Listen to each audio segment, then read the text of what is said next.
All right, what's going on, everybody? This is OD, and this is my main man, Atomic Dog, and we are with Tucker again on this Friday evening, bringing you some hot picks for Week 14. We're going to cover some of this college football recruiting things that are going on, as well as what we think is going to happen in the college football playoffs. We're also going to get into a little NBA, but first, I got to get into a little beef I got with you there, Atomic Dog, and I just need you to tell me something, brother. We should have been doing this four, probably What? 5 hours ago. Now that I'm looking at my clock. What taking you so long, bro? Oh, brother, just life, brother, took me a nap. Sorry, brother. I was watching, got caught up in some anime, man, and fell asleep. Yeah, that sounds like poppycock to me. But I guess I have to take that rinky dinky, finky winky definition right now. But anyway, let's go and get into this first topic and talk about that curb stomping that the look like my man dropped out away from join back in a second. But yeah, first thing we're gonna get into is that curb stomping last night that the Detroit Lions gave to the Dallas Cowboys, and it wasn't really a curb stomping. It was, it was a good game for the most part. Cowboys just couldn't keep up with the scoring low that Detroit was putting out there. So, you know, in my opinion, while the Cowboys were putting up 3 points, Detroit was putting up 7 points, and because Detroit was putting up 7 points, they won that game. Cowboys kicker Brandon Aubrey is awesome, and George Pickens, his intensity is still waning from time to time, and I still don't understand why. But it is what it is. What do you think about the game last night? Well, looking at the game last night, man, a lot of people put a lot of faith in Dallas. I don't know why, they're fans, but of course, only they're fans. And of course, Skip Bayless. But looking at them, man, they just aren't the team everybody thought they were going to be. They got the receivers, but, defensively, they're not a great team. And Jamar Gibbs was just able to run all over him for 3 touchdowns, 120 in rushing yards. So the Detroit just dominated them, man. So it's just the truth. Dallas is not a playoff team, and I think Dak is a very good quarterback, but the rest of the team around him, nah. I think Dak is an elite quarterback. I think Dak this season has been a top 7 or 8 quarterback. The problem is their defense has not done them any favors, but they didn't do them any favors last night. They were playing in Detroit. Mm-hmm. Of course, Detroit's probably was going to bring it, and the Cowboys defense didn't bring no. They didn't do anything. Made that trade for Quentin Williams. He did nothing. The defensive backs got smoked. Y'all sat up there, and got your teeth kicked in, and it's all good, bro. But congratulations to the Detroit Lions. Yes, congratulations. You know, y'all beat America's team, aka America's doormat, and you know, good. Best of luck to you. You still losing the division to Chicago right now. You just lost to Green Bay, aka Big Bro, last week. So I don't have too much more to say about the raggedy taggedy Detroit Lions, but it is what it is. You got any other thoughts on the game? Mm.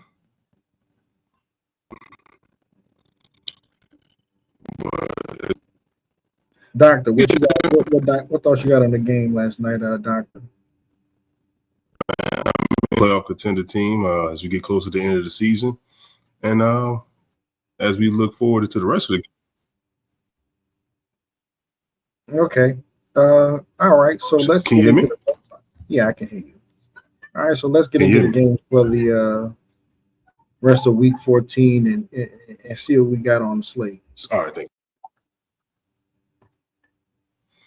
you. All right. So let's take a look here. We got Titans versus Cleveland. Just think about that game. The Titans versus the Browns. The Doodoo Bowl. Okay. Uh, just a quick side note in this game.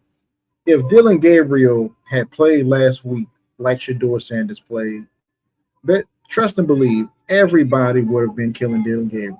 But now to get to this Rudy Poo game between the best quarterback in the draft, well, the top drafted quarterback in this year's draft, and the quarterback who had the most hype, or not even the most hype, the most controversy coming out of this year's draft.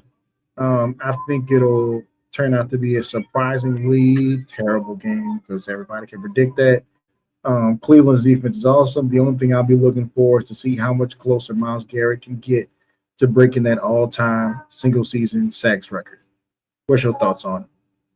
Well, I mean, that's the focus. I'm going to pick Cleveland in this game simply because of their defense. I mean, of course, they're a better team, especially in the running game and defense. I am looking forward to see how close Miles Garrett is going to get to getting to that sack, beating that sack record. But of course, all the buzz right now is going to be about Shador Sanders. But I'm going to go with Cleveland in this game based off their defense, and I think they have a pretty good running game. I can agree with that. I think Cleveland's running game is really good. I think their defense is really good. But I mean, if you put a gun in my head and making me pick, I think I'm gonna pick Cleveland too. Kevin Stefanski, I think is supposedly a great offensive play calling mind, even though I can't tell this season. Um, but yeah, I think I'll pick Cleveland. And what's the spread on that game?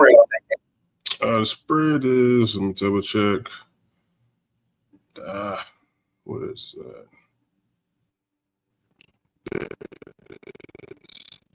The spread looks like, actually not on here. Let me see. Gotta pull it up right quick, sorry. But let's go here. Got it. Pulling up. Here it is. I got you. Spread is Cleveland negative 4.5 on this spread. What'd you say it was? Negative 4.5 on the spread for Cleveland. Okay. Yeah, I mean, I guess that sounds right to me. I'm cool with that. I mean, it's going to be a game which like 20-16 or something like that. I mean, I probably make it 21-16, something like that. But we'll see. Yeah. Okay, so getting into the next game, what's the next game we got on the schedule? So we got Jets Dolphins. Another one of the Sunday morning sissy fights with the Jets versus the Dolphins. Tyrod Taylor still starting, so I like the Jets offense so far. She's been starting. He keeps the offense on time and moving. He knows how to move the chains. I think Justin Fields can learn a few things from him. He's a mobile-ish quarterback. He's not as mobile as Justin Fields was even in his heyday, but he's still a really good veteran quarterback who knows how to get his receivers involved.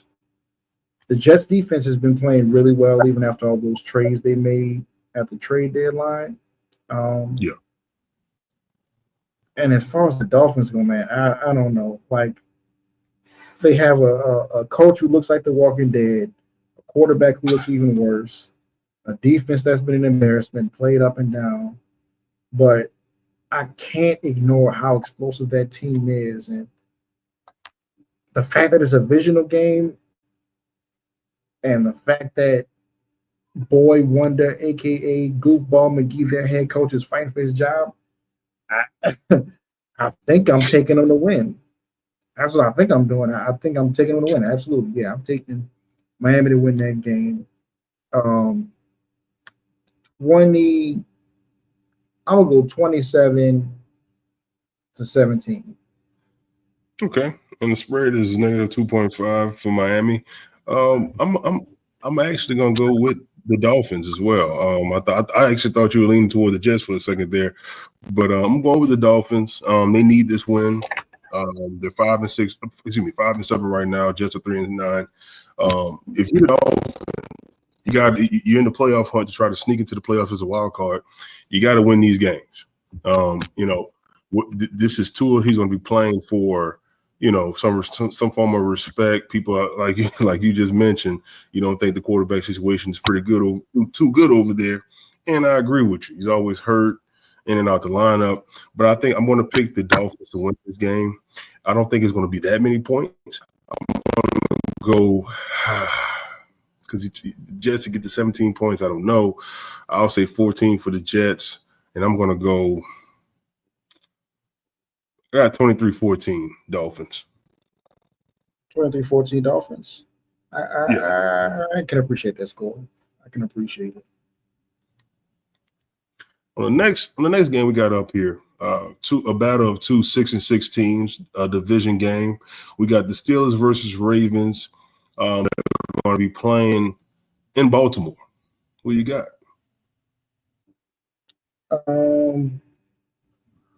Who's playing again? Go over the games again. So we got Pittsburgh versus Baltimore. Pittsburgh versus Baltimore. Where's it at? In Baltimore? Yeah, in Baltimore. God, I like Baltimore, man.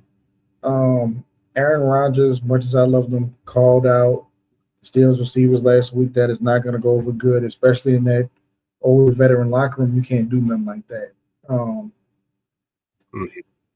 As much as I think the Steelers are a veteran team and they were supposed to be primed and better in the second half of the season, I just don't see it, especially after last week, especially after they got embarrassed last week. Aaron Rodgers said what he said publicly.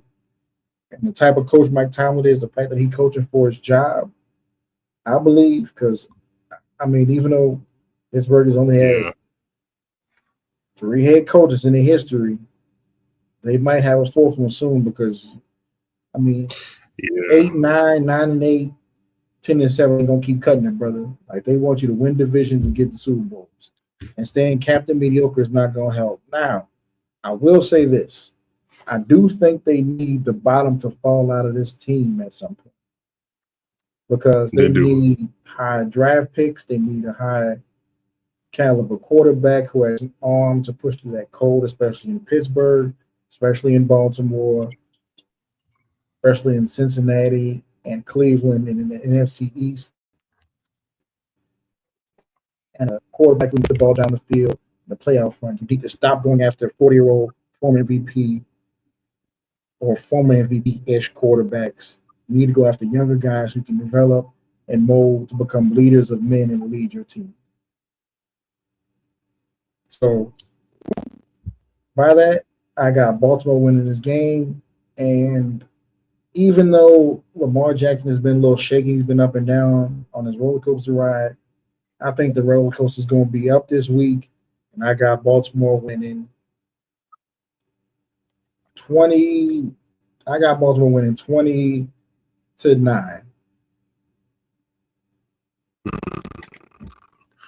Very okay. I got Baltimore winning this game. Look, I look at this. Look, Mike Tomlin, like as you said, he's coaching for his job. I mean, being captain mediocre, I mean, yes, he hasn't had a losing season, but the issue is that you're never in position you're never in position to really draft top level quarterback coming out of college because again, his last few years he's not losing, but he's not necessarily he's not getting into the playoffs, being in Super Bowl contention. So they need, like you just said, they need the bottom of this situation to fall out so they can get young talent in there. They went and got DK Metcalf. His route running is not up to par for what they need for Aaron Rodgers. Aaron Rodgers needs guys that are technicians in the route running. DK Metcalf is just a physical specimen. He's not a route running technician like a like a DeAndre Hopkins or a guy that could break you down, get open, make play. He's a jump ball guy, deep ball guy. Defensively, Baltimore doesn't have a great defense like they usually have, but I'm still going to go with Baltimore in this game. I think Lamar Jackson getting his feet underneath him. They're both 6-6. They're fighting for a playoff spot. But I'm going to go with Baltimore to win this game. Next game we got on the schedule as well. We're going to go ahead with the Colts and Jaguars, 2 8-4 teams, with the spread being negative 1.5 for Indianapolis. What you think about that? Man, that Jacksonville run game sneaky good. Travis Etienne and the Colts are coming down to earth from their early highs and success. Danny Dimes is coming back down to earth a little bit. So, I mean, yes, I'm just going to pick Jacksonville straight up, even against the spread. I think I got Jacksonville winning 24-21. Okay. The field goal late, win the game, and they move up in the division. Also, shout out Jacksonville's defense because they've been sneaky good this year also. But who you got in this game? Yeah, most definitely. Shout out to them. I got Jacksonville for the simple fact, one Jacksonville is playing at home. So you got the home crowd on your side. But also, Jacksonville, as you mentioned, the running game is very good, sneaky good, I'll say. They got a two-headed monster in the running game. Trevor Lawrence has been playing don't turn the ball over fall. But also, that Jacksonville defense has been very aggressive. They've been keeping them in a lot of games. All they need is the offense to do their job. Run the ball well, set up play action, get open underneath the zone, and also just make the plays that is going to make the small differences in the game. Jacksonville's been doing that throughout the season. That's why they're 8-4. Colts have been doing that. Colts have had a easier start to their schedule. But as you said, they're starting to come back down to earth. Danny Dimes is starting to be back who he is. And you get a situation here, I think, that Jacksonville is going to cover the spread. I got them winning 26-20. 26. I'm going to go 26-23. I think they're going to, but I still got Jacksonville pulling this game out. Next on the ledger, we got the Commanders going against the Vikings. They're going to be in Minnesota. Spread is Washington negative 1.5. Who you got in that game? The Giants and the Commanders. Comrade. Giants versus Comrade. No, it's Vikings. It's Vikings. The Giants versus the Vikings? As you said? Yes. So you're thinking about it's been a bad season. Giants versus no, excuse me.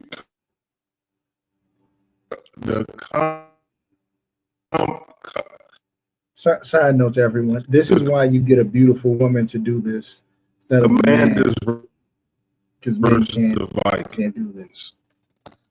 I'm sorry. Say it again.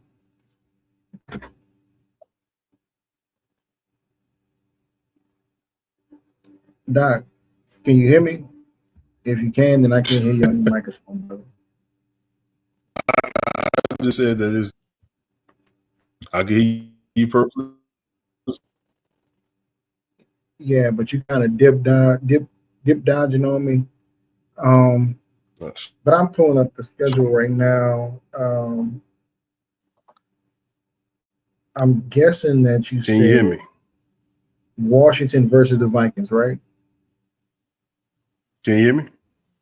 I can hear you. You said Washington versus the Vikings, right?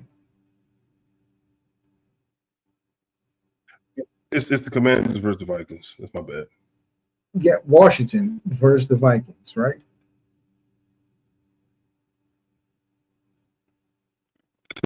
right, go ahead and get your microphone together. I'm about to take a couple seconds and get into this game.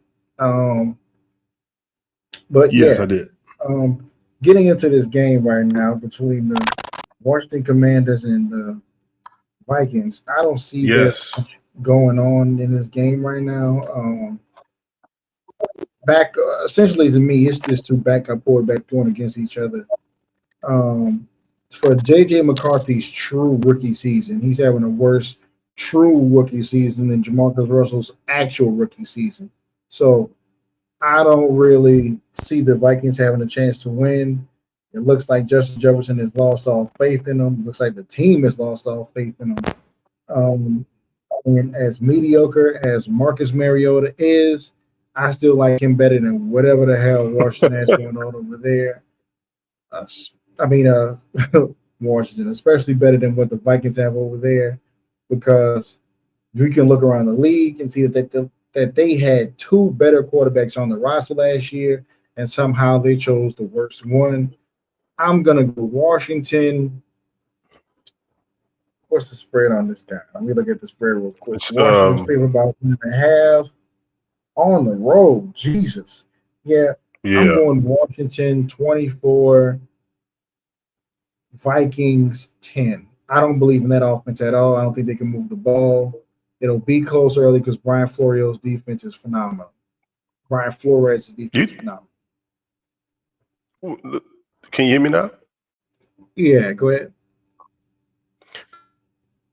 So you think that the Commanders with Marcus Mariota is going to put up 24 points? Yeah, you're going in and out, but yes.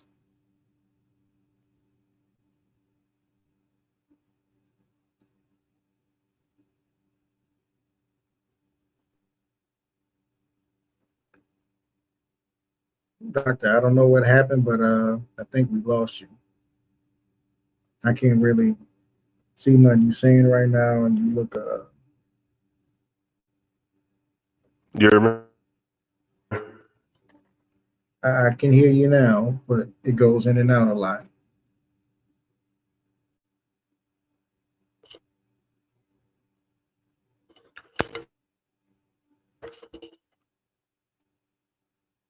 I just don't believe in Marcus Mariota. I do. I am picking the Commanders to win this game. All right, so we lost the doc for a second, so let me continue with this schedule. Next game on the slate is a sissy fight between the New Orleans Saints and the Tampa Bay Buccaneers. Yes, I said sissy fight, even though technically Tampa Bay is leading the division and has a very good record this season. I don't believe in either one of these teams to do anything. I think the Saints messed up this year by picking Tyler Shaw in the second round. They picked a second round quarterback. They wasted that pick on him instead of getting Will Johnson, who's currently the best rookie cornerback in the NFL. When they could have, when instead they went and got a mediocre rookie quarterback who's older than the quarterback they drafted last year in the fourth round. Um, so I don't know what the hell the Saints have going on. What I do know the Bucks have going on is that they're trying to make the playoffs. They're leading the division and currently trying to fight off the Carolina Panthers. They're playing in Raymond James Stadium, and the line on that game is Tampa Bay by 8.5. So absolutely, I am picking the Saints against the spread, but I'm picking Tampa to win the game. I have the score at Tampa Bay. I'm going to go Tampa Bay 28, New Orleans Saints 26. And Tampa has to score a touchdown, not a touchdown. Tampa has to score a field goal late to win the game because that's how bad the Saints have been offensively this season. Can you hear me now? Doctor, can you hear me?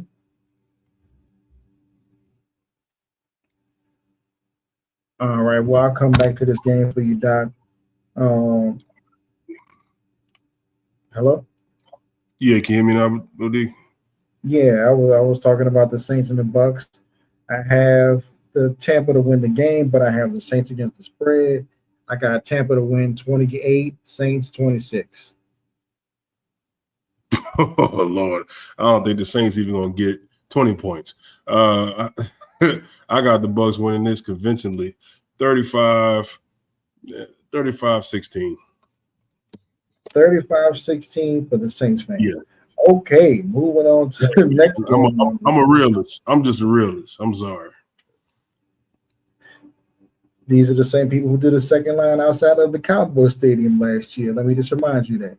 Anyway, moving on to the next game on the schedule, we have the best game, which I'm surprised you didn't bring up on the noon slate. To me, Cincinnati at Buffalo. Cincinnati still has a chance to come back and win that division. Oh my. Buffalo, they're also riding a roller coaster called the Josh Allen roller coaster because he's a numbnutsical who turns the ball over way too much. What do you got? I got well Joe Cool is back on the lineup. I think this is going to be a high scoring game, but for the Bengals, I'm just going to be honest. I got the Bengals win this game. I got them winning this 27-17. I don't believe in the Bills offense. I think the Bengals get up on them early and Oh, for that. go ahead. I didn't say nothing. Go ahead. I just got the Bengals winning this game. I think Joe Burrow, by the Bengals, excuse me, by the Bills missing some help up front with Ed Oliver. I don't think they haven't shown to get some pressure. Espinoza has been, off and on in terms of his pressure getting to the quarterback, and with the weapons that the Bengals have, I got them winning this game. Well,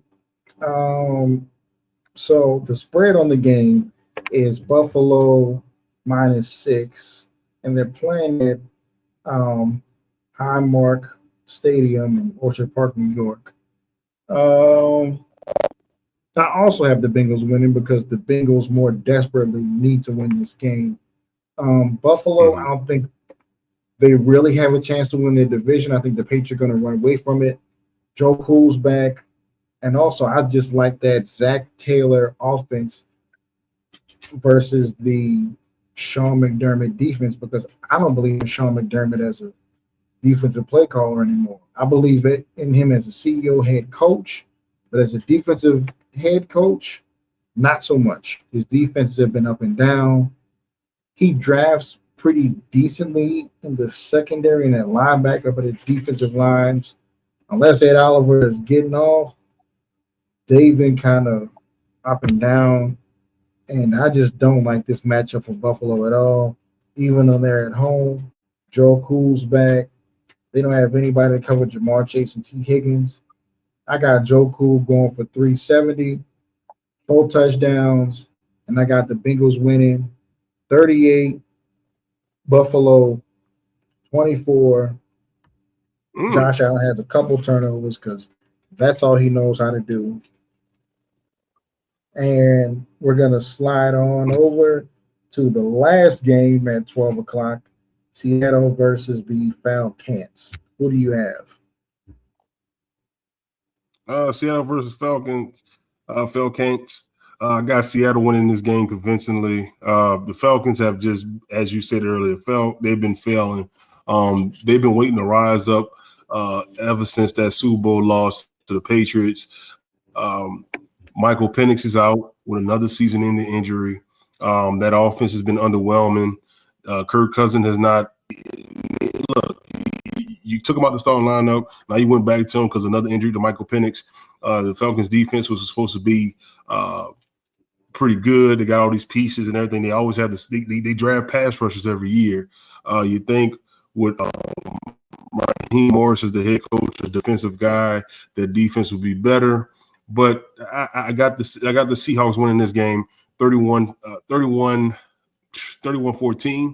And Sam Darnold's going to have a pretty good game against these guys. All right. I also have the Seahawks winning, even though Falcons are at home. I don't believe in anything they got going on. Kirk Cousins hates that team, doesn't want to be there. The organization's always hurt, dealing with some issue. They have little brother syndrome.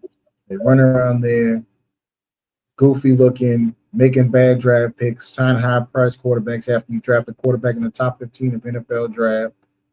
That organization is just bad. They're not good at all. I don't trust anything that they have going on. I got the Sea Chickens winning, even though Sam Darnold is Sam Darnold, and at some point he's going to turn back into Sam Darnold. He's not going to become Sam Darnold against the Falcons. I got the Sea Chickens winning this game. What is it? Seattle favored by 6.5. Yeah. I got the Sea Chickens winning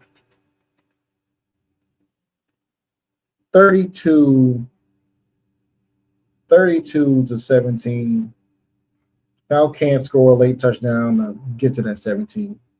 Now, let's get to some of these 3 o'clock games. Let's get a little rapid fire because none of these games seem to be any good except for one. First game we're going to get into is going to be Denver versus the Las Vegas Raiders at Raiders. Even as a Raiders fan, I know what time of day it is. We're going to lose that. Carroll's inept. Geno Smith is a joke. We are going to go down. What is Denver favored by? 7.5?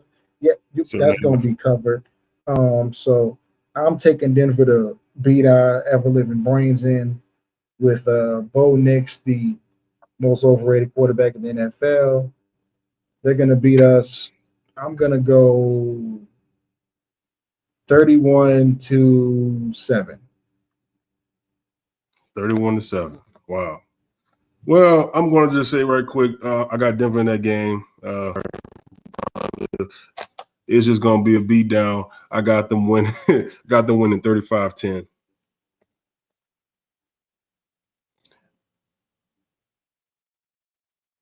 Okay. So let's get the other obvious beatdown. We have the Los Angeles Rams at the Arizona Cardinals. The Rams are favored by 8.5. They're going to cover the shit out of that because they always cover it against the Cardinals. Cardinals team isn't good enough to give them any pushback. I have the Rams winning that game. I don't think they're going to get to the 30s. Buda Baker's back for the Cardinals. They're going to be all right. I think they're going to win 24-16. Matter of fact, I'm sorry, 24-14. Okay. I got the Rams in that game, 28-13. I think they're like you said, I think they're just a better overall team. Cardinals, Kyler Murray's done for the season. That report just dropped today. That foot is not progressing like they thought it would. I got the Rams winning at 28-13. Next, we have look here, brother. Hold up. Before we jump, let me just say this. You didn't have to announce anything. He was done before the season started. This is Kyler Murray we're talking about. The boy is perpetually checked out on NFL football because he's so into his extracurricular activities. But like somebody else we know. Let's get to the some other gooner that plays for a team that's logo is a bird. Zion. Anyway, we'll get to that a little bit later. Let's go to the last game, and the best game of the 3:30 window on Fox is going to be the doubleheader. The Chicago Bears versus the Green Bay Packers. K-Pac-Go. It's going to be at Lambeau Field. Green Bay is favored by 6.5. Who do you have winning? Do you have the Bears protecting that 10-game winning streak that they're on now, or do you think Jordan Love and the Packers are going to pack their ish in? Well, I mean, you actually been a soothsayer just now. You said 10-game winning streak. They're 9-3, brother. And I'm going to go ahead and give them that 10th win and say they're going to beat the Packers. Disrespectful little song. I gotta be. You talking about some go Packers go? Let's just get down to the meat and bones of it. I mean, the meat and potatoes of this shit. Excuse me. The Bears, I believe in their defense. Their defense gives us energy. Caleb Williams has just been a game manager pretty much. All they need him to do is not turn the ball over. rely on the two running backs they have back there. They have a pretty good running game. I think they're going to win this game. I think it's going to be a close game, but I got the Packers winning that. I mean, excuse me. I got the Bears winning that. I got it being 21-17 Bears. Yeah, of course you do, because you're a non-believer in The it. Bears. I did make a bit of a flub because I wanted them to come into this game with a grandiose winning streak so we can snap it in half, break them over the back. Macho Man really savage in them. But yes, you are correct for once. They come in winning 9 of the last 10 games, and that's where I messed up. But that's the last thing I'll mess up on. Go Pack Go. We're gonna pack their ish in. We're gonna beat down the Bears because their entire fan base and everything that they stand for sucks and it's wrong, and they're just perpetual losers. Don't ever disrespect my team again. I don't want to hear this. I got Jordan Love and the Packers beating down the Chicago embarrassments with the painted nails, pompous, pampered, prickly, prissy, most overrated #1 quarterback coming out of college ever, Caleb Williams. I got us beating them. They're still a really good team. They still have the 5-game win streak going. They've won 9 of their last 10 games. Ben Johnson has that offense turned around.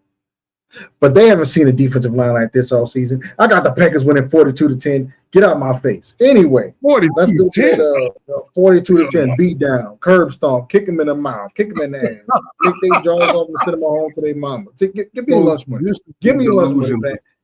Give me your lunch money. Give me your lunch money. Yeah, go ahead. We don't like bears walking around here with lunch money in their pocket. Go ahead and get that up, please, boy. Yeah. Go ahead, give up the money. Give up the lunch money, or we taking your quarterback's fingernail polish. Right. I'm sure he might cry in the car behind that, but yeah, give it up. Okay. Yeah, you ain't lost you lost all your mind. Yeah. Let's move on. In my mind. You talking crazy. We putting foots in the ass. We putting the beat down on 42-10. You know what time it is. Go Pack, go eat them up. Anyway, you eat them up, all right. The 7 o'clock Texans game versus Chiefs. I don't want to hear nothing from you. Your team is the same. I don't hear nothing from you. Anyway, going to the next game. Your team, the Raiders, but okay. Houston Texans versus the Kansas City Chiefs. 7 o'clock. Personally, I think the Kansas City is a dead man walking, but they do have some pride, and they're trying to pull the Houston Texans draws to the side. I got Kansas City winning after being embarrassed last week. I got Kansas City winning 17-3. What you got?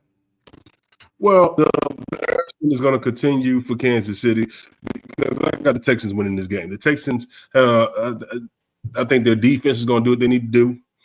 I think they've been on the roll as of late, and I think that Kansas City, had a great couple of years. They had a great few years, Super Bowl winners.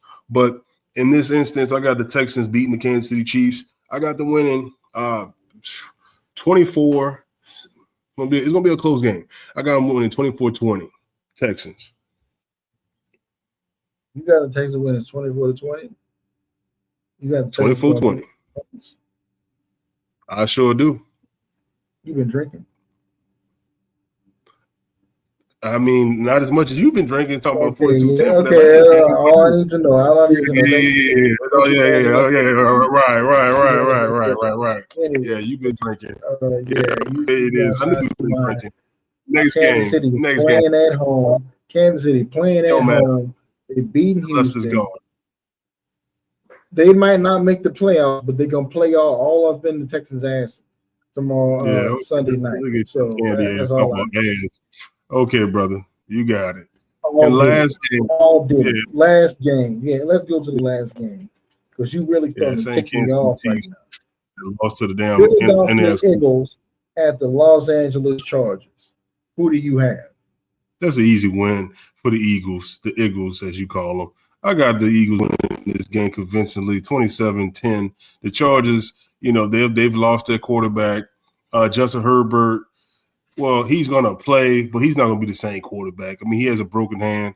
I got the Eagles winning this game with their defense swarming Justin Herbert. I got them winning convincingly. Convincingly.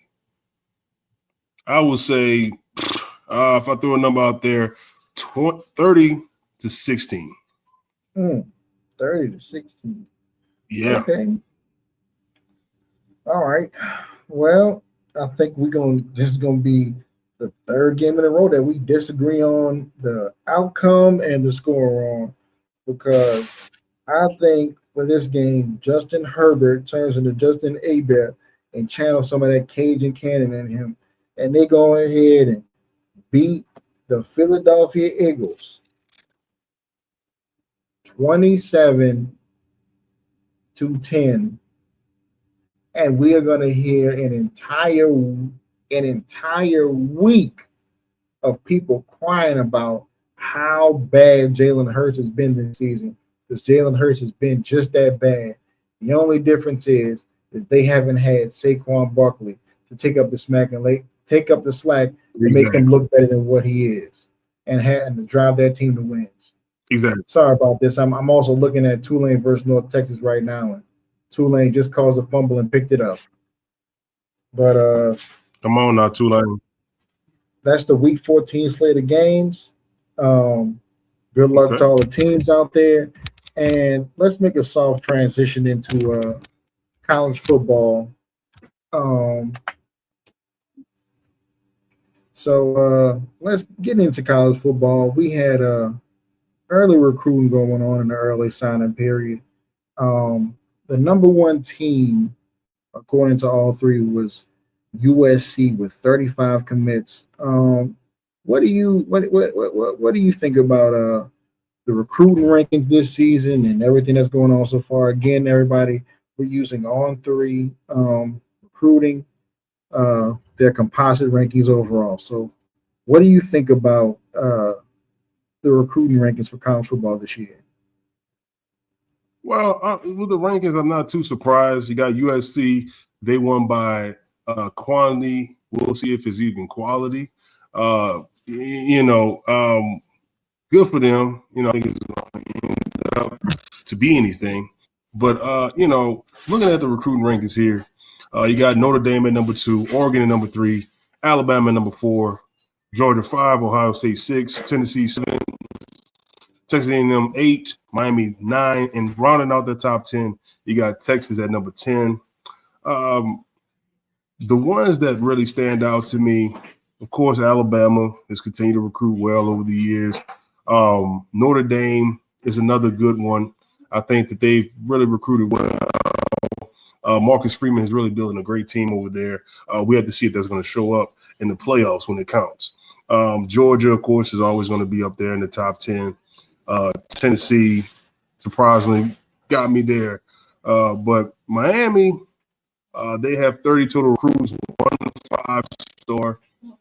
Again, they did just like USC did. They have quantity, but not. I don't know. We'll see if it's a quality class. 19 4-star recruits, and then Texas, as usual. You're going to always have Texas in the top 10. So 3 5-star recruits. So not too surprised about this top 10 as we look at rankings here. But I do think a team that everybody's been talking about in LSU also had a great recruiting class as well. They got Lamar Brown, a 5-star recruit. LSU has, I believe, 5 5-star recruits. I have to double check that information, but they have recruited more 5-star recruits in these 5 days with Lane Kiffin than he's had at Ole Miss in the 6 years he's been there. That speaks to the volume of that team. But what about you? To me, looking at the recruiting rankings, for the early signing period, it looks really good. To me, I don't see everybody talking about USC with the number 1 class, but I think that's a quantity over quality. Like, yeah, they had 21 4-stars, but there weren't a bunch of guys ranked in the top 100 or the top 150 that they got that were 4 stars. There were lower graded 4 stars. Oregon to me, and of course that's Field Night, that Nike money, which as long as Phil's alive, he's going to give to his school, and they're going to be able to recruit well. So Oregon did well. They had 5 5 stars committed to the school, the most out of any schools. Number two, Yes. surprisingly, was Yep. Notre Dame, who had 4. But Notre Dame also went to the well and had a lot of 3 star recruits that they got because, I mean, they're Notre Dame and they can only spend money every once in a while. But they're number 2 for now. I think the most surprising team to me in the rankings is LSU, kind of hot on Texas' heels because Yes. LSU is number 11, Texas is number 10, according to all three. And their ratings for their class are really close, Real close. especially considering the difference in the number of recruits. Yes. Texas's LSU has class 4 too. rating overall is a 91.849. LSU's is a 91.309. Texas has 23 total recruits. LSU has 14. That is a difference of 9 players. And to say Yes. LSU's is still that high, really impressive. I'll see if they try to make any moves to get or flip any prospects before the actual national signing day. Um, and we'll see what they can do. Other than that, I mean, LSU did what they did. USC did what they did. They signed just a crap ton of players. Also, shout out to Vanderbilt. Shout out to Vanderbilt getting the number 1 quarterback in this class, Yeah, I who saw for that. some reason wanted to commit to Vanderbilt over Georgia. But God Yeah. bless him. Whatever happens, happens. Um, Also, shout out to Utah. They got the number 3 overall prospect in this class according to On Three Supposite rankings. Mm. And 6'6", 300-pound offensive tackle out of Idaho, Calvin Abbott, committed to Utah. That was a great signing for him. Mhm. And as far as anything else, like I just think a lot of these teams, we'll see if there are any other moves when actual national signing day comes. Um, as far as I can see, it looks like pretty much all the top prospects are signed so far. Yeah. Um, there might be a little movement, but I don't think there's going to be too many. I think some teams, especially LSU, Florida, and Penn State, are going to have a lot of work to do before the actual national signing day, but they also have a lot of work to do when it comes to the transfer portal when it opens up. Um, I expect LSU to be very active because they got a new head coach. They've already lost, I think, 4 players off the current roster to the transfer portal. They're going to lose some seniors. They're going to lose some other guys in the NFL draft. So yeah, I'll see what teams do by National Signing Day. But yeah, have most of these guys in the top 300 that they're signed to a team already. And Mhm. teams are closing out. And before we move on to this dogfight we're going to have about the college football playoffs and who we think is should go and shouldn't go before conference championship weekend, as Tulane gets another sack on North Texas quarterback. I just have to say this about early National Signing Day. To me, early National Signing Day should be only for players who plan to enroll early at the school. There is no reason that a kid should be signing a national letter of intent and going to the school and not going to the school early. Like, there's no point in that to me. Like, you're signing it early Mhm.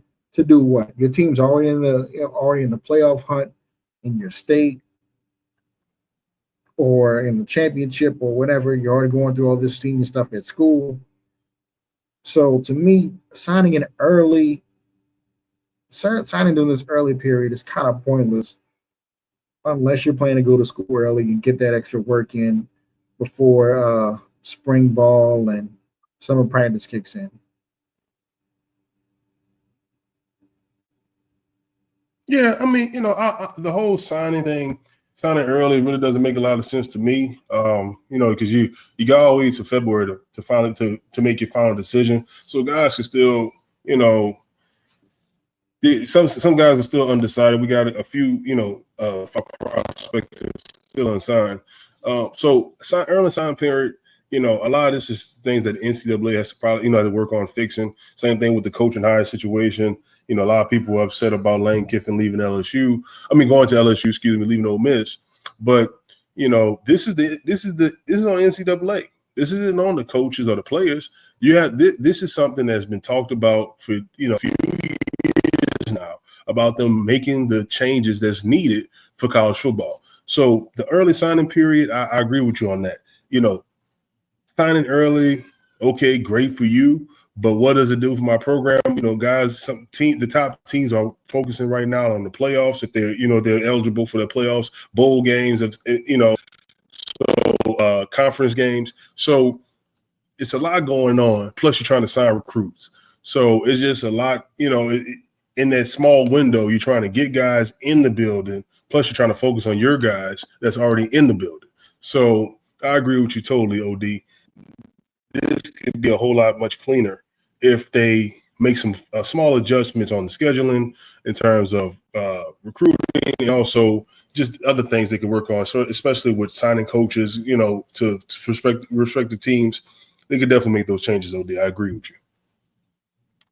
Yeah, and I just think a lot of that stuff, I've always thought it was unnecessary to have an early signing period, and unless the player is going to the school early, like what's the point of signing that national letter early? But let's talk about this conference championship weekend in college football. I guess right now we can talk about the American Conference champion. We can go through some of these group of 5 championship games. Okay. I just so happen to be watching North Texas versus Tulane right now and rooting for Tulane currently. Who do you have winning this game? With the North Texas versus Tulane? Yes, sir. I'm going to go with Tulane. I know you do. I know you. We both got to. Let's just wrap this up. Let's just wrap this up, everybody. I got Tulane. We're both from South Louisiana. We're both from South Louisiana. We root for South Louisiana teams outside of my NFL team, my favorite NFL team, my favorite NBA team. I root for South Louisiana teams. So Tulane and LSU, I'm rooting for. It just so happens that Tulane is really good. Shout out to John Summerall. The man was able to do the right thing because Tulane isn't petty and spineless. Ole Miss. And they allowed their coach to actually coach their team into a possible playoff position, in which from right now, what I'm seeing with 11:07 on the clock, Tulane is up 14-7. They just got the ball back. Let's go down. Let's get a touchdown and let's win this game and go make the playoffs for South Louisiana and do it at least for one of these teams out of Tulane and LSU. So for this game, we both clearly have Tulane. We're rooting for them, the number 20 team in the country. The Sun Belt Conference also going on right now. Troy versus James Madison. Who you got? I'm going to go with James Madison on this game. I think James Madison is actually a pretty good football team. And breaking news for them, I know I saw this drop earlier for James Madison. They did sign head coach Billy Napier to be their next head coach. So I got James Madison winning this game. I know it's 17-14 at halftime. James Madison is 11-1 team. Pretty good team. I got James Madison to win this game. I think they'll win it by running the ball. Their defense hopefully shows up in the second half. They gave up 14 in the second quarter. So I got James Madison going forward. Shout out to the fight, Billy Napier's James Madison. I don't have James Madison. I don't want James Madison to win. I want Troy to win so that when LSU beats North Texas, they look even better going to the playoffs as a group of 5 team. So I'm going for Troy. I got Troy coming back and finishing this game out 35-24. Next game, we're going to Conference USA Championship. Jack State versus Kennesaw State. Kennesaw State is currently up 10-0 with 4:31 left in the third quarter of a Friday night sissy fight.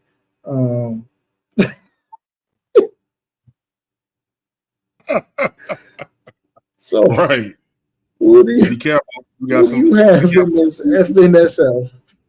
Just be careful. We might have some sensitive listeners here, but yeah, that definitely is a Friday night sissy fight if I ever seen one, my brother. Yes, indeed. I really don't care who wins this game. I'm gonna be honest with you. I can't even give you a prediction because I don't care. Okay, you want to know who wins this game? Everybody who's not watching it right now. That's this game. Kennesaw State versus Jackson State. Everybody not watching it is a winner, but I mean the official winner. I think it's gonna be Kennesaw State. They still Dookie Water, but I mean Jackson State is even worse. So let's. I'm going for Kennesaw State, and closing it out, Mountain West Conference. I think it's Boise State versus UNLV. They're currently playing. Boise State is currently up 21-0 with 8 minutes left in the second quarter. I have Boise State confidently winning this game easily because I was picking the game.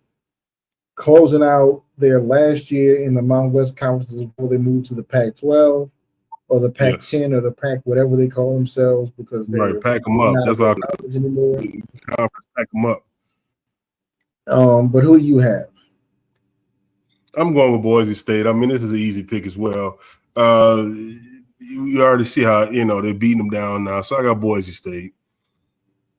Okay. So let's move on to some championship games that actually matter. Oh, I'm sorry. We have one more cupcake left tomorrow.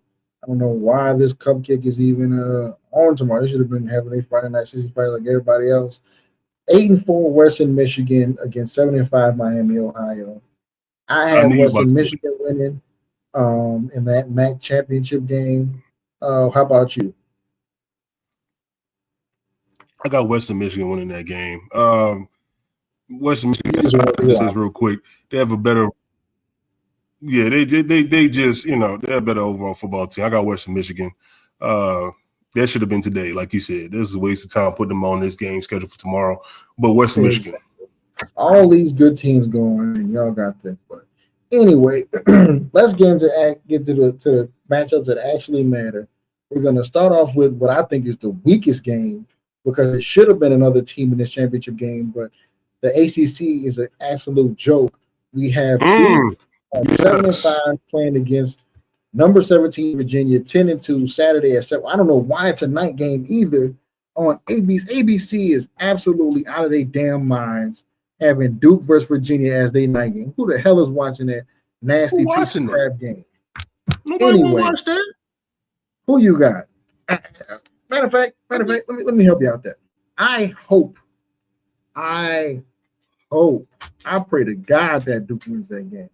I pray with every fiber of my being that Duke wins that game so that they are forced to make the playoffs and get their teeth kicked in so we can take these automatic qualifiers out of this BS.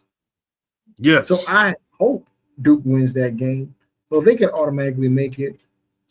And then somehow Miami doesn't make it. So we can show them exactly how stupid this playoff bracket seeding is, and that hopefully the NCAA can step in with this nonsense that the ACC has going on, where Duke, who's 7-5, made the ACC championship game over a 10-2 Miami team.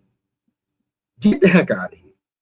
Anyway, I apologize. Exactly. But even though I hope Duke wins, I think Virginia's going to win because they're just a better team. I think they're well coached. They play well. Who you got? I got Virginia winning this game. I hope Duke wins for the same reason you're saying, because they don't even deserve to be here.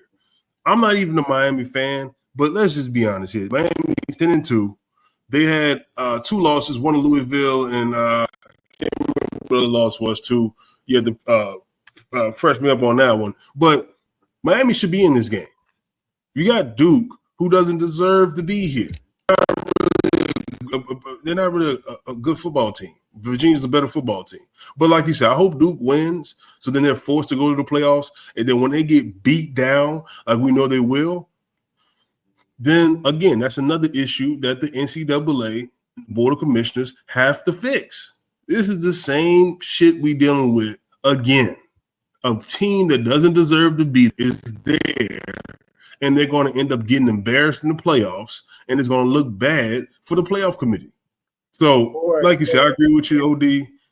I think Virginia's going to win, but I hope with the slightest sliver of chances that Duke wins, so then we can see this shit get put on its head. The floor is yours, OD. And you know what's so funny about this Duke team? I'm looking at their schedule right now. They started off this season 1-2. Guess who their second loss is to? Take a while. Guess who their second loss is to? Miami or Virginia? It's closer to home, brother. North Carolina. Closer to home. Huh? Tulane? Tulane beat Duke earlier this season, 34-27. So if Tulane wins this game, I'm telling you, we could possibly get Tulane versus Duke in the playoffs. I would love to see that. I would love to see that. We're not gonna get it because they would put Duke against somebody to get their teeth kicked in. But I would love it if we got that. I would love it. OD, I'm gonna say this one thing about Tulane real quick. I hope that they able to. Do you think they should go out that conference and go to another conference? I think Tulane should go to the Pac-12.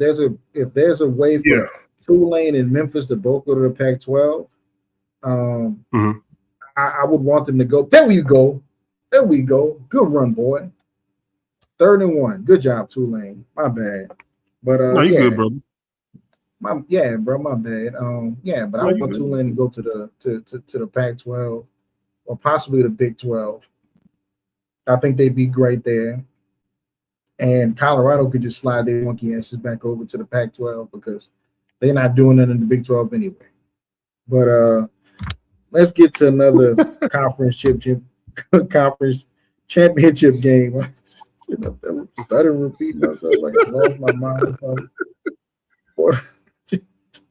Let's get back to another game that matters. Let's get to another game that matters. So we got in the Big Ten.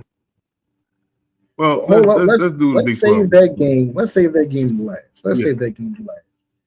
Let's go to BYU playing against Texas Tech at 11 a.m. Central Standard Time, 12 noon. I'm so glad that's on ABC for the Big 12 championship game. I have Texas Tech winning in that game. Same here, brother. What'd you say? Same here, brother. I got Texas Tech winning that game.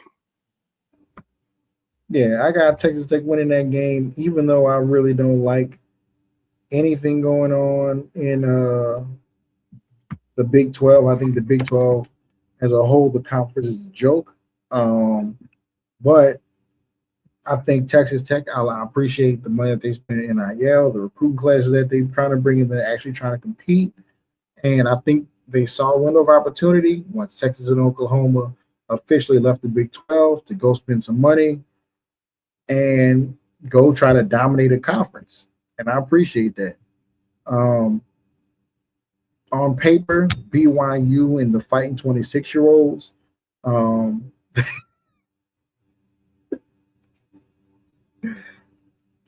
look. I'm telling you, bro, you ain't lying. You are not lying, though. I think you ain't not. I think they're a good team. They're solid. Quarterback has only 2,500 passing yards, 14 touchdowns, 4 interceptions on the season, but they're mostly a running team. I got Texas Tech winning. I think it's going to be a pretty good game. BYU, but I mostly want Texas Tech to make it because I don't think BYU deserves to be in the playoffs, to be honest with you.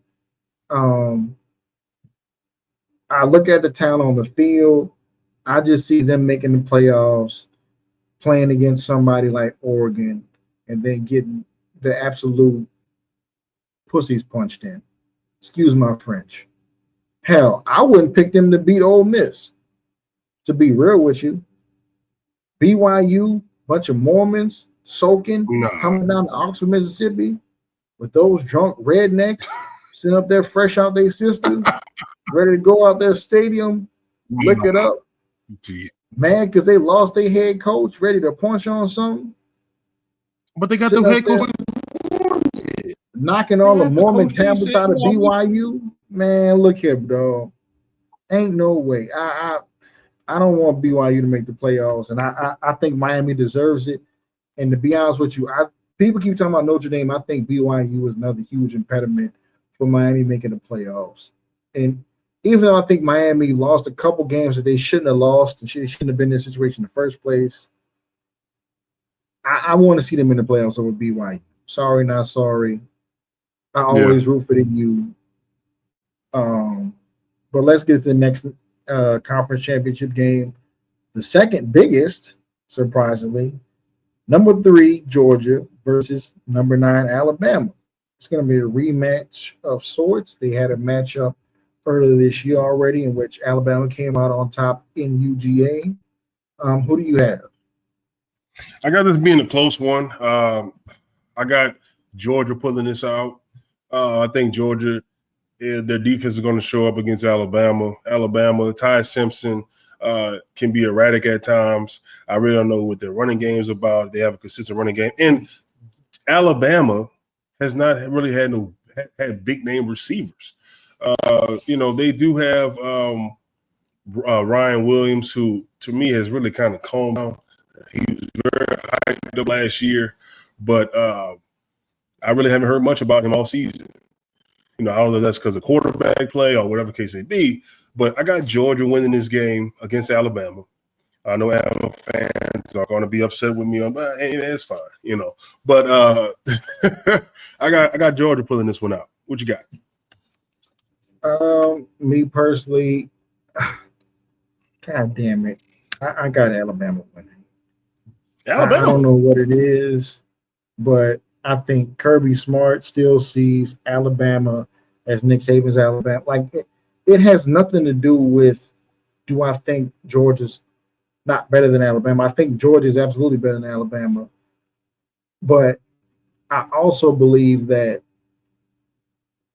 Georgia still thinks Nick Saban is like it's just something psychological. They still see Nick Saban back there. And there's still a lot of Nick Saban players back there, a lot of guys that Nick Saban coach back there. So there's still a level of physicality. There's not that they don't look at it as Kalen DeBoer's team yet. I don't know. But until further notice, just because of what I saw earlier this season, it didn't take any heroics from Ryan Williams, whose side note hasn't been that good this year. He's definitely having a huge sophomore slump. I think he needs to put on a little bit more muscle this offseason and get a little bit stronger. Because I don't think Ryan Williams was ready for the physicality to be turned up on him this season. Even though he should have been prepared for it because teams definitely got more physical against him the latter half of last season when they played against Alabama. But still, I think I'm going to pick Alabama to win this game. Ty Simpson hasn't been playing well these last few weeks. Not that I think he's going to play phenomenal against Georgia, but I think he's going to turn it around a little bit and show everybody why they're mocking him in the first round of the draft this season.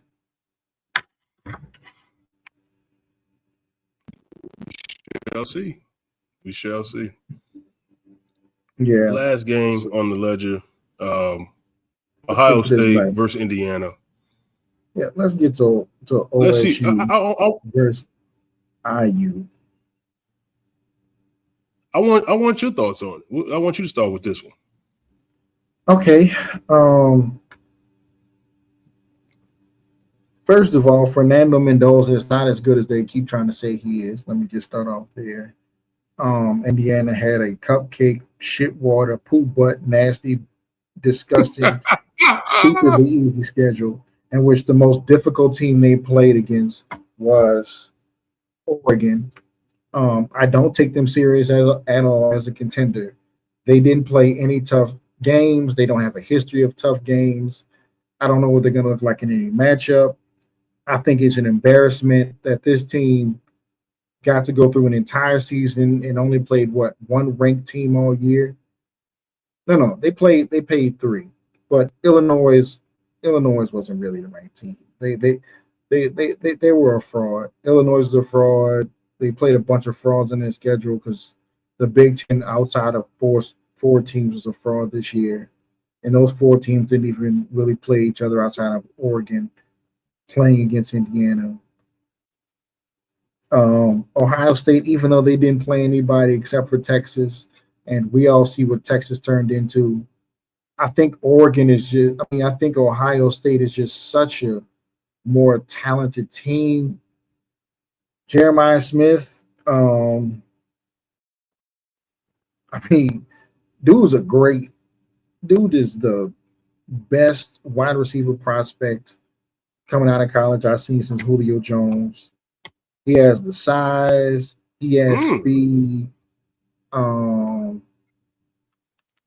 he's explosive. He catches the ball. He knows how to high point the ball. He's a physical specimen. Um, he's not a diva. Also, I'm throwing that in there too. I just really like Jeremiah Smith. Think he's a phenomenal player. Julian Saying has really turned it on the second half of his true freshman season. He looks like everything everybody told me that Arch Manning was going to be.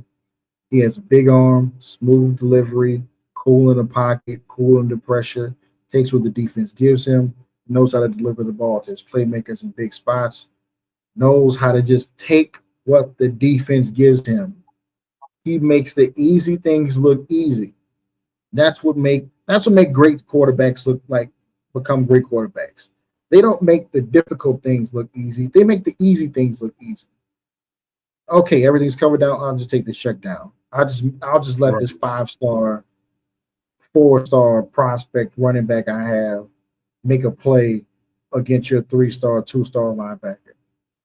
Oh, Jeremiah Smith's running open down the field because your Mhm. safety ran into your corner. Well, I guess I'm chucking him the ball down the field. Oh, there was a Exactly. busted coverage because you bid on play action. My first read was Carnell Tate. I'm going over the field and over the top.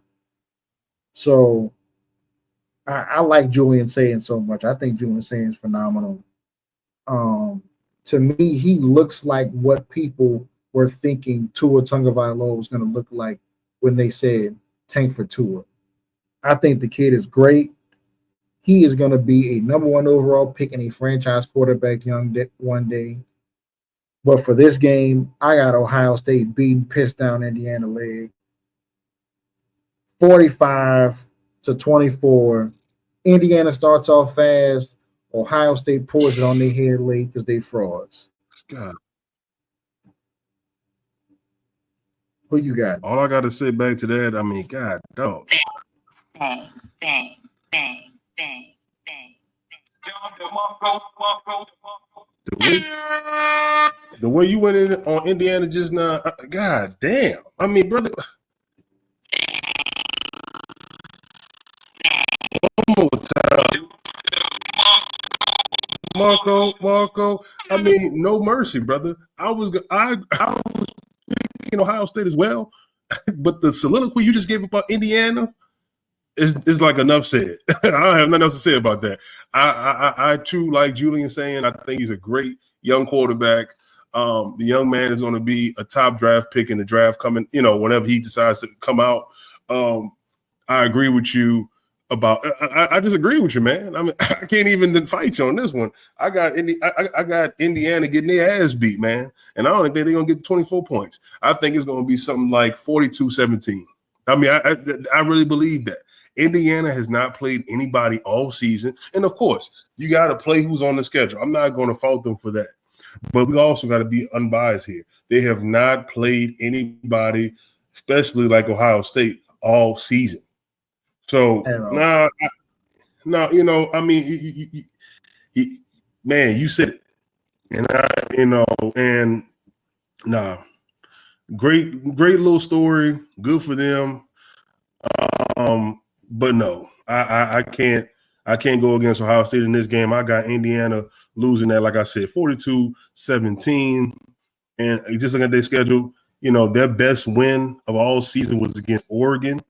But other than that, they haven't played anybody.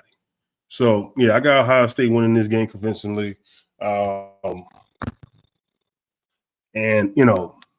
that's my pick. That's definitely my pick. And speaking of that, when you talking about checkdowns and everything like that, Julian saying does what he's supposed to do. If the bigger pass isn't there, he takes the check down. If he can move out the pocket and pick up a few yards with his legs, he'll do that. If he guys busting in coverage, he's going to get the deep ball. He has a nice, accurate deep ball throw. He has a strong arm. He's accurate. He processes the game well. This is what like you said, we thought we were going to get this with Arch Manning. There's another guy for a couple minutes, a couple seconds, really. I don't even want to talk too much about this guy. Shedeur Sanders, since we're talking about college football, I know he's in the NFL now, but another guy, who doesn't take the checkdowns, to me, kind of, always been overhyped. But what are your thoughts about that guy before we move on from college football? Shedeur Sanders got picked where he deserved to get picked. Enough That's said. it. Exactly. All right. Be careful. You're gonna play your sample. Let's let's get to a couple quick hits on the NBA and wrap this thing up. This Zion situation with the Pelicans, where pretty much they gave up on, told them any reasonable trade is on the table. What do you think about that? When it comes down to Zion has always been his own worst enemy. This is a guy who was supposed to be the best prospect coming out since LeBron James. He has been everything but that. On the court, he hasn't played. He's always hurt. He's hurt again as we speak with a groin injury, a hamstring and groin injury. You got too much. Whatever you're doing, extracurricular, man, you got to stop it because it's ruining your career. And at this point, the Pelicans, I thought they should have traded him a couple years ago while his value was a little higher. Now you have no value for him. But at the end of the day, you take the best offer you can get, let him go to another team, and we'll discuss that after. But this is a situation of his own doing. This is a guy who has off the court issues. Now he's always had on the court issues since he's been in the NBA.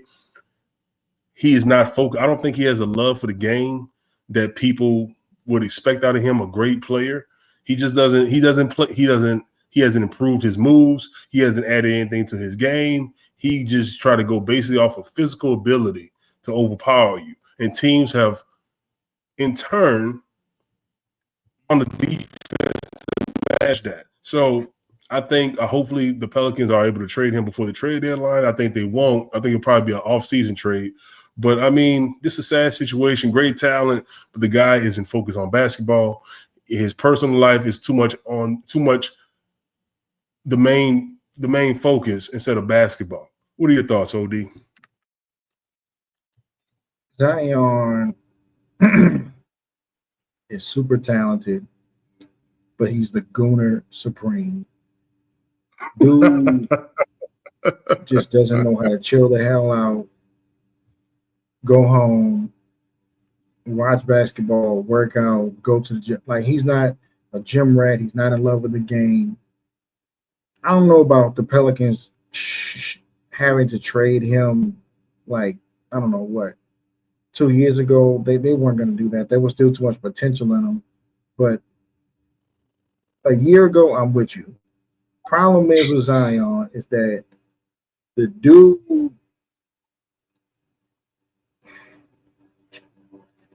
he's his own worst enemy. And I think for the Pelicans, if I'm looking at it, to me, this is fleecing season. I believe if I'm the Pelicans, I can fleece the hell out of somebody right now. because there's going to be some team, there's going to be some foolish team that's going to tell themselves, man, the Pelicans, they're a small market team. They don't know what they're doing. We get Zion, we got a better medical staff. We can do this, we can do that. We could do a whole lot of things the Pelicans can't do. The Knicks. I've heard it from a lot of fools who are quote unquote former NBA players and all this other stuff who think Zion's biggest problem is the Pelicans and they did him wrong and all this other stuff. I absolutely think that the Pelicans should look at this whole situation and see it as it's time for us to fleece these fools because they don't know what's really going on with this dude. Because if anybody's truly paid attention to Zion, they would have noticed. One, the Pelicans have covered up a lot for this dude. They've covered up a lot. You think this dude just keep coming in to the offseason over 300 pounds every season, and the team don't know nothing about what he's doing in the offseason? You think he's just knocking up former strippers, adult stars, women going to jail, fighting other women of the evening behind this nonsense, and we don't know what's going, and nobody else knows what's going on? Like, these people out of their freaking minds, bro. Like, for real. Right. These people are outside of their freaking minds. They don't know anything about what's going on. They keep acting like they know this, they know that. They have an opinion on all this stuff. Nah, bro. Zion ain't what y'all think he is. He's not John Morant, who just needs a new organization. He's Anthony Davis, who everybody knows and sees is just injury prone. The dude has a plethora of injury histories throughout his entire career. And y'all think, oh, that's just because the Pelicans are a bad organization. No. It's because they're an embarrassment. Any other thoughts on Zion before we move on? I just think, like you said, like we already discussed. And it looks like Tulane should have a touchdown here on this punt. The punt hit one of the receiving players for North Texas, bounced off him into a Tulane player's hands.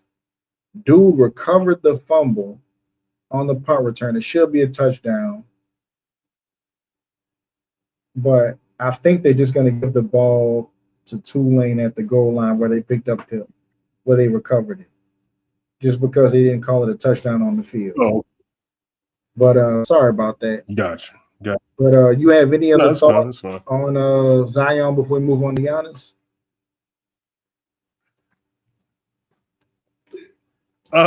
No, sorry, I'm looking at something here. But no, man. I just think, like we talked about, man, he's his own worst enemy. I just got one question for you though. What's that? You say you think they're going. You say this is free season. I don't see that, brother. I got to give you some pushback on that. I don't think there's going to be a team that's going to give up at least a first round pick to get this guy. I disagree with you there. But other than that, we agree on everything else. I just don't think the Pelicans are going to get that great of a haul for him. Maybe some players around pick. Let me tell you why I say that before we move on right quick. Just a quick second. Just go listen to Gil's Arena. All those fools said the exact same thing I just, like verbatim out of their mouth. If I'm the Knicks, I'm looking at the Pelicans and saying that's a bad organization. We got the best medical staff in the NBA that we got from Phoenix. We can do something with that. Verbatim, that came out of Gilbert Arenas' mouth. You can always fleece a fool when he thinks he has knowledge. That's all I'm saying. Okay. We'll move on to Giannis. And I'm telling you, people, and I'm sorry, one last statement. The reason I'm saying it's fleecing season is because the least knowledgeable man is the man who thinks he has all the knowledge. Delusional confidence has killed kings. And I'm telling you, this is delusional confidence some of these people are working with. And it's going to hurt them in the long haul. So while they have that delusional confidence because of a medical staff that they got from Phoenix that's the best in the NBA, blah, blah, blah, blah, blah, release them for what you get them. Get Big Cat. Even though I think Cat better than what you got, he'd pair well with Derek Queen, especially down low in the post. I don't see the problem with that. Anyway, on the Giannis side of the Kumbo and what's going on with the Milwaukee Bucks. What's your opinion on that situation? And Giannis won the move. Well, you look at Giannis' situation, and they really Milwaukee has failed him. They haven't put a team around him to continue to contend. You know, you lost a lot of guys that were there. You know, Brook Lopez is gone, Chris Middleton's gone, Drew Holiday's gone. You traded Drew Holiday to get Dame Lillard. He's gone and he's injured. So what did you get in return? Nothing. You haven't built this team up to be a better team in the long run. And I think it's justified for him to go ahead and leave Milwaukee. I've been hearing reports that the Lakers are trying to get him. Luka Doncic went to management talking about trying to get him. I don't know why they think that they're going to be able to get if they get able to get Giannis, there needs to be an investigation going on. And I like the Lakers, but come on, this is just ridiculous. Yeah, I 1,000% agree with that. There's no way possible that they should get Giannis Antetokounmpo and Luke. You know what it is? It's not if they get Giannis that I would investigate him. Is if they get Giannis, but they keep Austin Reeves. If they were to somehow get Giannis and keep Austin Reeves, then I would have a massive problem with everything that's going on. Most definitely. Because at that point, some stuff needs to be investigated. Because how the hell do you get a former league MVP, a former two-time league MVP, have a league MVP candidate still on your roster, Luka Doncic, and keep Austin Reeves in the process? I'm not worried about LeBron. LeBron is old. Nobody wants. He's not even really a prospect. And looking at what the Lakers have for real, honestly, they don't even really have any assets outside of that. So if you get Giannis, and with no first Giannis doesn't have no trade clause in his contract, right? So they can ship him wherever they want to get the best out of what they got. If I'm them, I'm at least trying to get something out of it. Yeah, a player and picks, players, right? And pick, like a couple players, and a player, a bunch of picks. Like to me, like I know people will say, "Oh, they do this." You just talking about cheating, but to me, a team that makes perfect sense, that'd be a trade partner with the Bucks. Giannis wouldn't like it. Giannis's representation wouldn't like it. Nike wouldn't like it. OKC, they literally fit all criteria. They have the draft picks. They have the players.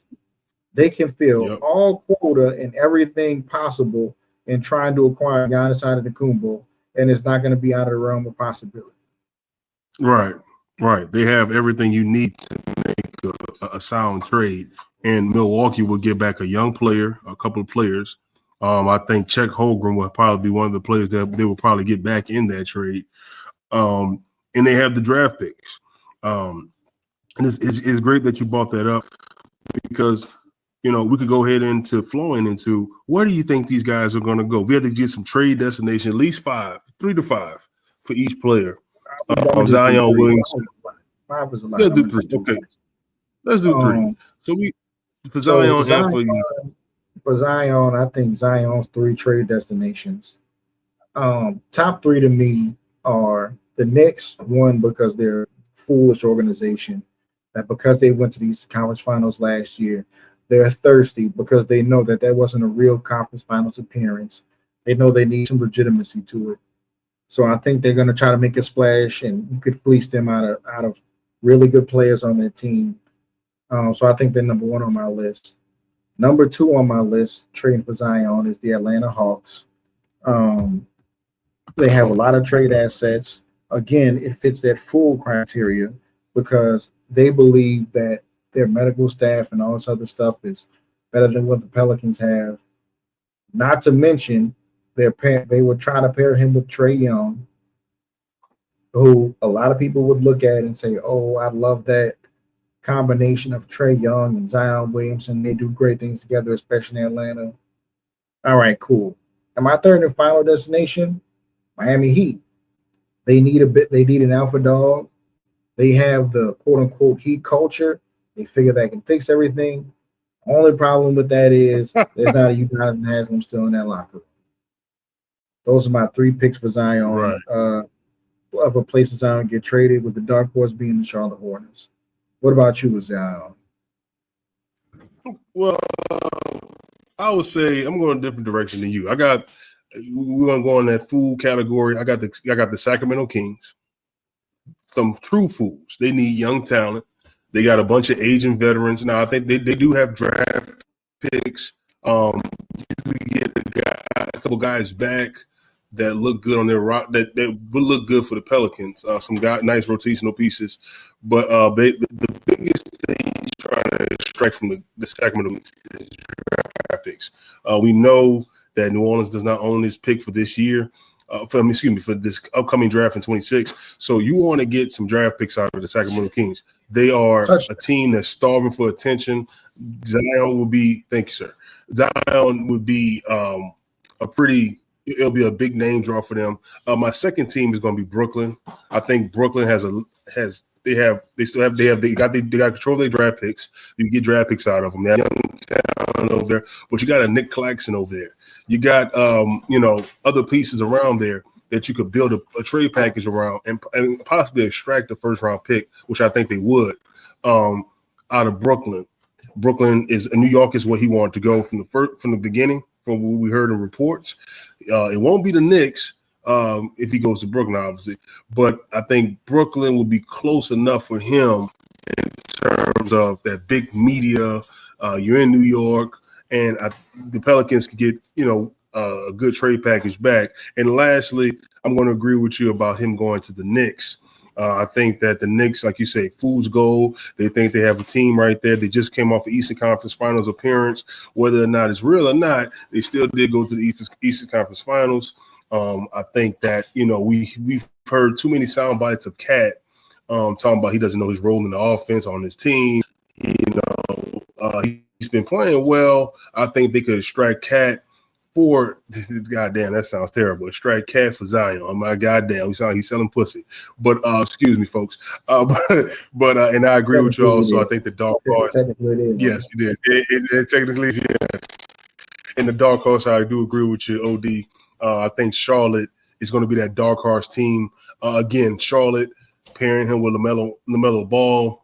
They're going to have to give up some players. And they got some good players over there. I think they could get two players out there. To my mind, I think you're looking at a Miles Bridges, possibly some first round picks. Or if you're looking for a shooter, I think Con Couple would be a nice pickup to add some shooting to New Orleans. You get a future first round pick as well.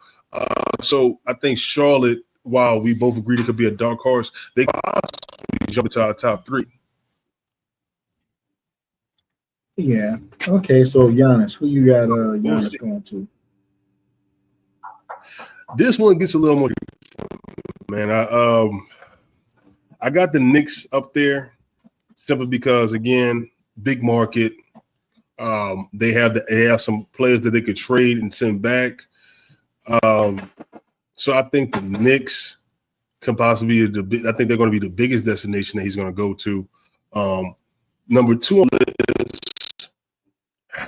This is going to sound a little crazy. I got the Chicago Bulls. I think the Chicago Bulls, they believe that say it again. I couldn't hear you.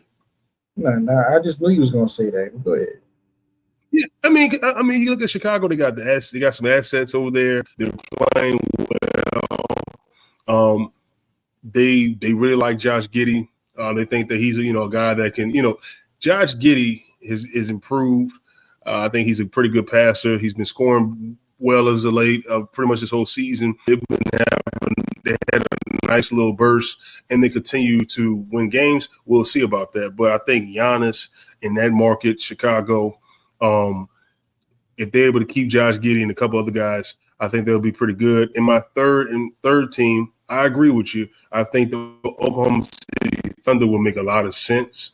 You look at the assets they have, him and Shea Gilgeous-Alexander playing well together. I think that's a matchup that works well together, especially in the pick and roll. You have a powerful threat in Giannis, Shea Gilgeous-Alexander, the free throw merchant himself. I don't really too much care for his style of play, but I think he would be a nice fit again with Giannis. You lose some shooting getting Giannis, but that can be a magnetic force for that basketball team. In my dark horse, I'm going to go Miami Heat. I think they, look, they've been a team that's been, on the bubble. They're not really a bad team. They're a great organization, but they're, going through the 8 seed, and trying to sneak into the playoffs and then be a threat, that's just not going to cut it for Miami Heat. They need to have a superstar on that roster. Bam is a tertiary player. He's not a second option. He's definitely a first option. You need to have a superstar. Miami is lacking that. I think they finally, hopefully, if they ever put a good trade package together, they pull that trigger and they try to get Giannis.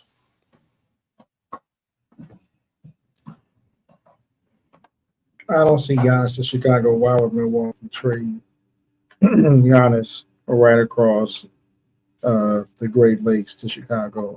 I don't see that at all. To me, my top 3 picks for Giannis to go to, number 1, New York Knicks. That's where he wants to be. He said it multiple times pretty much that he wants to go to New York. His representation inquired about that trade earlier this season. In the off season, I just see it as pretty obvious that they're trying to go get him. Number 2, Golden State Warriors. He's long had a fast history playing with Curry. I think low key, the Warriors have the assets. They have the draft picks. They have young players. They have veteran players to pair to make a big trade. They're in the opposite conference. It could work perfectly. Third, in which I think if he gets traded to this, again, I stated it earlier, if he gets traded to this team, and they keep Austin Rivers and Luka Doncic, there needs to be an investigation, and I'm going to call for a protest of NBA games unless this trade is rescinded. The Los Angeles Lakers. You say Austin Rivers. Austin Reeves, that's what I said. If they retain Austin Reeves and Luka Doncic and they get Giannis Antetokounmpo, I'm going to call for a protest.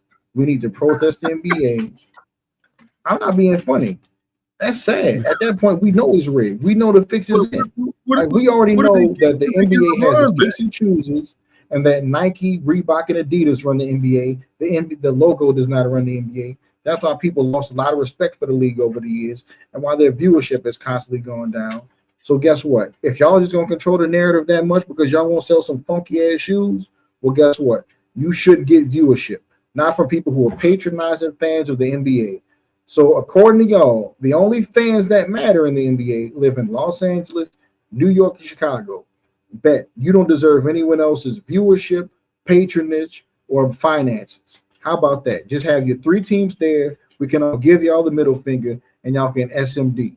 You dig what I'm saying? And when number 1, most people in Chicago, New York, and Los Angeles don't even pay attention to the NBA because there's too much going on in those cities. Sure, they sell out, but that's because of the amount of people. Most people there, they don't care. But you know what? It is what it is, NBA. But those are my teams for Giannis. Like I said, if he goes to Los Angeles under those conditions, sorry, not sorry, the NBA can SMD, KMA. But hey, It is what it is. My dark horse for Giannis to go to Miami Heat. Again, I think they're thirsty for a superstar. They're always looking for one. My second dark horse, Denver Nuggets. I think Jokic really wants to play with Giannis. They always appreciate each other's game. They're both European guys. Pass first, scoring. They just have each other lax. Jokic has the playmaking that Giannis lacks and the shooting. Giannis has the defense and the athleticism that Jokic lacks. It'd actually be a perfect matchup. and they'd probably run off a streak of 3 championships in a row. But I don't think that would happen. But to close out this show, give me your final thoughts. Who do you think making the college football playoffs? Who do you think is going to miss it? Let's see. Well, I mean, so actually, I'm going to have Miami missing the playoffs. Like I said, we already done that. I think Duke's going to end up getting that spot because I think Duke's going to end up winning that game. Like I said, we talked about it earlier. We want Virginia to win. I think Duke's going to end up getting into the playoffs. I got, of course, Tulane going to be in there. I think the top 12 is pretty much set. Who I believe is going to make the playoffs. I don't really see any big changes, just except Miami missing it and Duke going in. And of course, Tulane and Texas Tech is going. I think Texas Tech is going to be stay the course and stay in the playoffs. All right. Same here. I got chalk, except I don't think BYU is going to make it. I hope they don't make it. I don't think they're good enough. I really don't want to see their team be curb stomped. I think Miami is really good, but if you can't make the conference championship game in the ACC, even though I really want you in the playoffs, I kind of don't think you deserve it. And low key, to be honest with you, if Alabama doesn't win the SEC championship game, I don't want to see them in it. Really? Yeah. But to get back to the show, thank everybody. Thanks all you guys for showing up, for listening to us again. We're coming to you twice weekly on this podcast. This has been Tuck Rule, and we all hope you all have a safe week. One last thing, OD. Everybody, make sure you like, subscribe, share, hit the bell button. Definitely do that. We enjoy y'all being here. Look forward to more y'all being here. And thank you for your time. Peace. Peace.